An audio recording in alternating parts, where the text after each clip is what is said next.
नमस्कार। हार्दिक स्वागत है आपका एफपीओ बुलेटिन में। मैं हूं आपके प्रगति पथ का सदाबहार साथी मनोज मिश्र।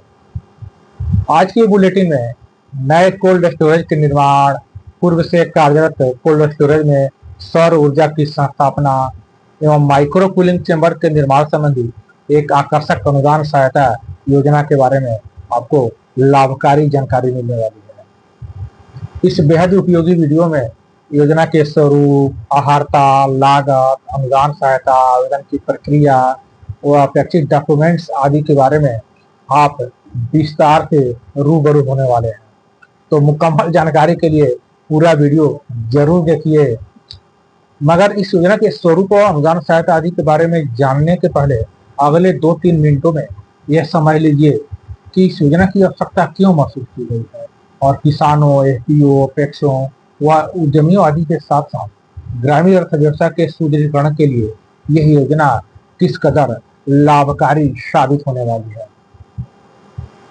आप सभी पहले से ही अवगत है कि आलू, प्याज, टमाटर, भिंडी, गोभी, पालक, परवल, लौकी, नेनुआ, तरोई, सेम, बैगन, मशरूम, कुंदरू आदि विविध प्रकार की सब्जियों के अलावा पत्तेदार धनिया, पत्तेदार लहसुन, पत्तेदार मेथी, खीरा, गाजर, मूली, हरा मिर्च, शिमला मिर्च व चुकंदर आदि सलाद आइटमों को सूखने एवं सड़ने गले से बचाने और लंबे समय तक ताजे व गुणकारी बनाए रखने के लिए उन्हें निम्न तापक्रम पर भंडारण करने की जरूरत होती है। उसी तरह आम, अनार, अंगूर, अनानास, अमरूद, केला, कीवी, सेब, संतरा, नींबू, नाशपाती, मौसमी, तरबूज, पपीता, स्ट्रॉबेरी, ब्लूबेरी व रास्पबेरी आदि विभिन्न प्रकार के फलों को भी लंबी अवधि तक तरोताजा बनाए रखने के लिए कम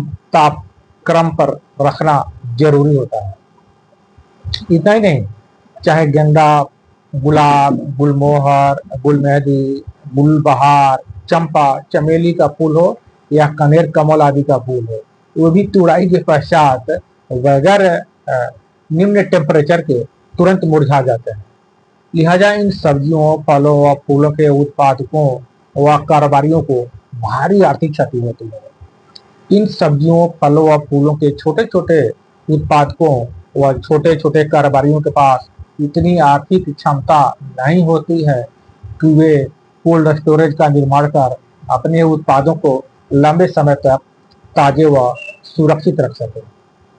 कुछ विकसित राज्यों को छोड़ दें तो अमूमन पूरे देश में अपेक्षा के अनुरूप कोल्ड स्टोरेज की उपलब्धता अत्यंत ही सीमित है। नतीजा ये होता है कि इन सब्जियों, फलों व फूलों के उत्पादक किसानों को मजबूरी बस औने पौने दाम पर अपने उत्पादों को बिचौलियों के हाथों बेचना पड़ता है। और तब बड़े बड़े कारोबारी जिनके पास इन उत्पादों के भंडारण की अकूत क्षमता होती है, वे अपना कपटपूर्ण कारोबारी खेल शुरू कर देते हैं। वे इन उत्पादों का अभाव दिखाकर कृत्रिम महंगाई पैदा कर देते हैं और आम आदमी को मठ भर कर लूटते खसोते हैं। अब थोड़ा आप भी अपने दिमाग पर जोर लगाकर देखिए ना। जब तक किसान के पास आलू, टमाटर, प्याज और लहसुन आदि कोई भी उत्पाद रहता है, तब तक ये बाजार में काफी सस्ती बिकती है। मगर जैसे ही ये उत्पाद बड़े बड़े कारोबारियों के पास पहुंच जाता है, तब इनकी महंगाई आसमान छूने लगती है। कई कारणों से शासन प्रशासन भी कपटी कारोबारियों के कुकृतियों पर ससमय पूरी तरह नकेल लगाने में विफल रहता है। यह कपटपूर्ण कारोबारी खेल अपने देश में वर्षों से होते चला आ रहा है और आम आदमी केवल मन महसूस कर ही रह जाता है। अब जरा आप भी अपना कारोबारी दिमाग लगाइए। आकर्षक अनुदान सहायता की बदौलत यदि कोई सक्षम किसान या एफपीओ या अपेक्स अथवा स्थानीय उद्यमी अत्याधुनिक कोल्ड स्टोरेज अथवा कूलिंग चैम्बर स्थापित करने की कारोबारी पहल करे, तो किसान न केवल इन उत्पादों को लंबे समय तक सुरक्षित व ताजे रखने में समर्थ हो सकेंगे, अपितु मार्केट की मांग के अनुसार इन उत्पादों की मार्केट में सप्लाई कर मनचाहा आमदनी भी हासिल कर सकेंगे। साथ ही एफपीओ अथवा उद्यमी भी अपने क्षेत्र के किसानों के उत्पाद अपने कोल्ड स्टोरेज या कूलिंग चैम्बर में संग्रहित कर किराए स्वरूप भरपूर लाभार्जन हासिल कर सके। जाहिर है इस पहल से ग्रामीण अर्थव्यवस्था तो सुदृढ़ होगी ही, कृत्रिम महंगाई पर भी अंकुश लग सकेगा।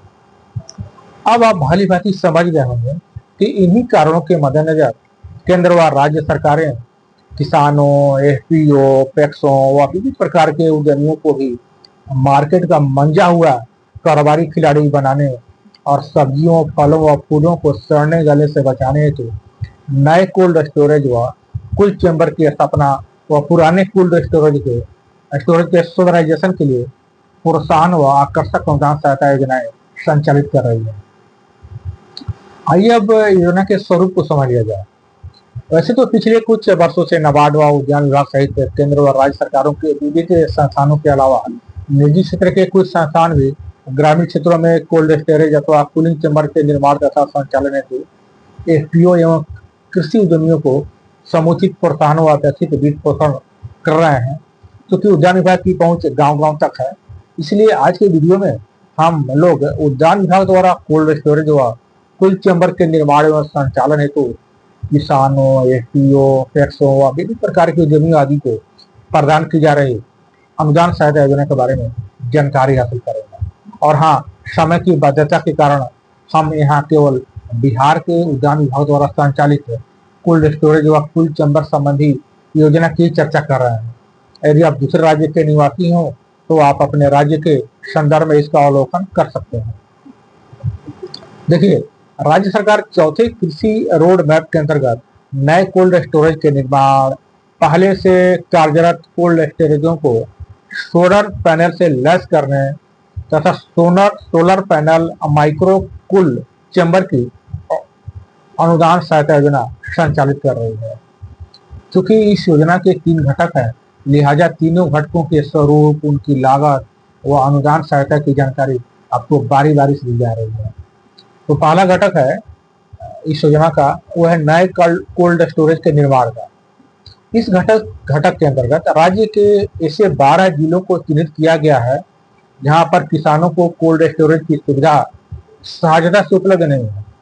इन्हीं जिलों में टाइप 1 अथवा टाइप 2 मॉडल के नए कोल्ड स्टोरेज का निर्माण कर रहा है।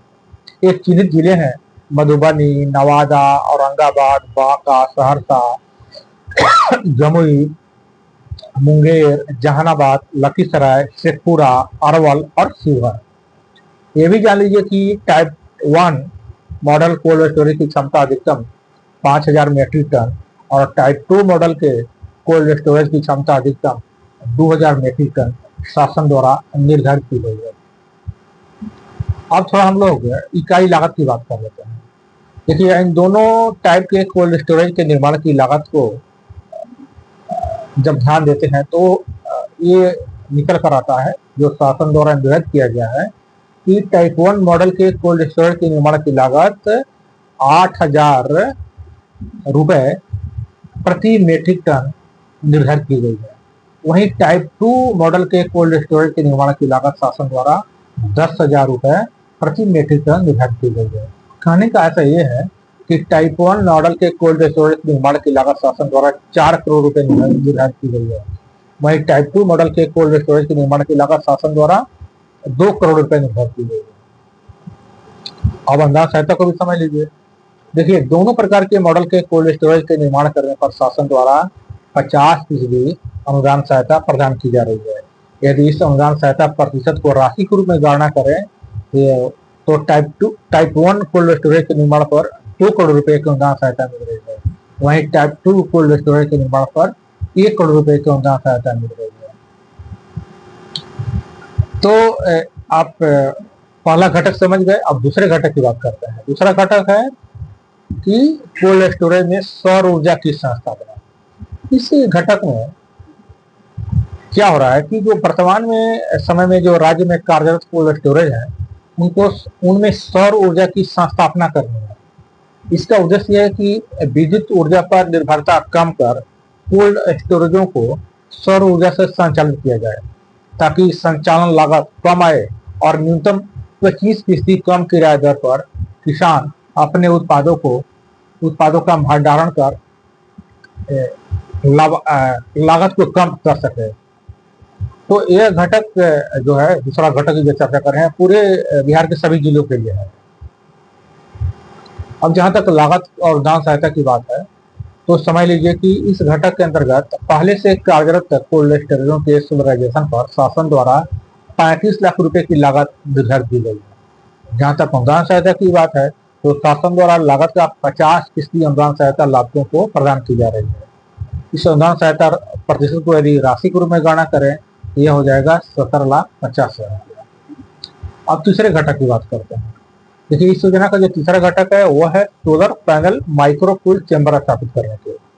दरअसल इसके पीछे उद्देश्य राज्य के सुदूर क्षेत्रों में भी सौर ऊर्जा आधारित सोलर पैनल माइक्रोकूल चैम्बर स्थापित कर किसानों के सब्जियों, फलों व फूलों आदि की बर्बादी की रोकथाम कर उनके लाभार्जन को बढ़ाना है। शासन द्वारा इस कूलिंग चैम्बर की क्षमता 10 मीट्रिक टन निर्धारित की गई है। आइए अब इसकी लागत और अनुदान सहायता की बात कर लें। देखिए, सोलर पैनल माइक्रोकूल चैम्बर स्थापित करने की जो इकाई लागत है, जो शासन द्वारा निर्धारित की गई है, वह 25 लाख रुपए है। जहां तक अनुदान सहायता की बात है, तो इसकी लागत का 50% अनुदान सहायता शासन द्वारा प्रदान की जा रही है।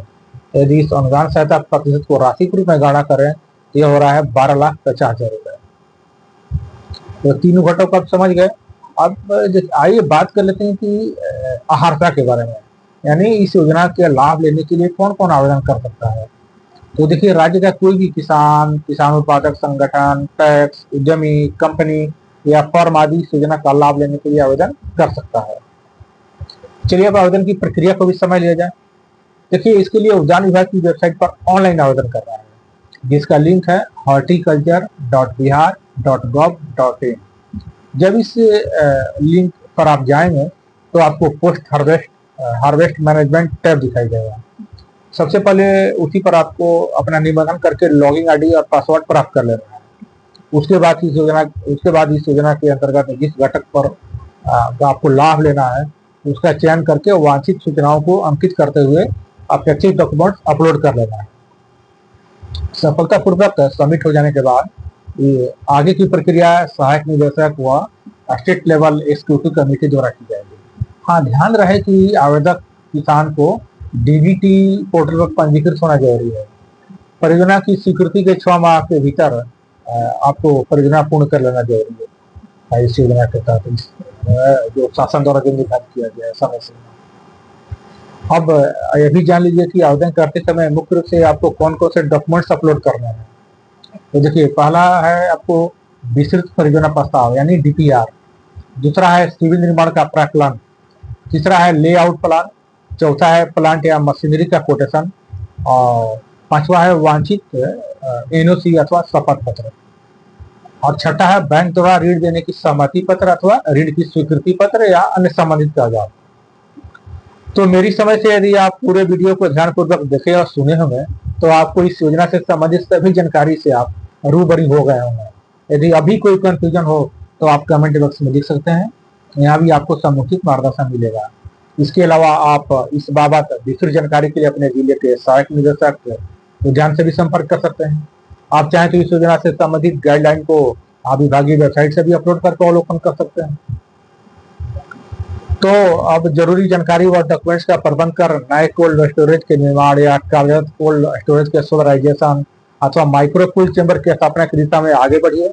हमारी शुभकामनाएं आपके साथ हैं। आशा है अपने चैनल को तो सब्सक्राइब कर ही दिया होगा। इस वीडियो को अधिक से अधिक शेयर करके आप ग्रामीण भारत के समावेशी प्रगति में भागीदार बन सकते हैं। यह जानकारी आपको कैसी लगी कमेंट बॉक्स में जरूर लिखें, और मुझे भी दीजिए विदा लेने की अनुमति। जल्दी मिलते एक नई लाभकारी कारोबारी जानकारी के साथ। तब तक देखते रहिए अपना यूट्यूब चैनल FPO बुलेटिन। नमस्ते।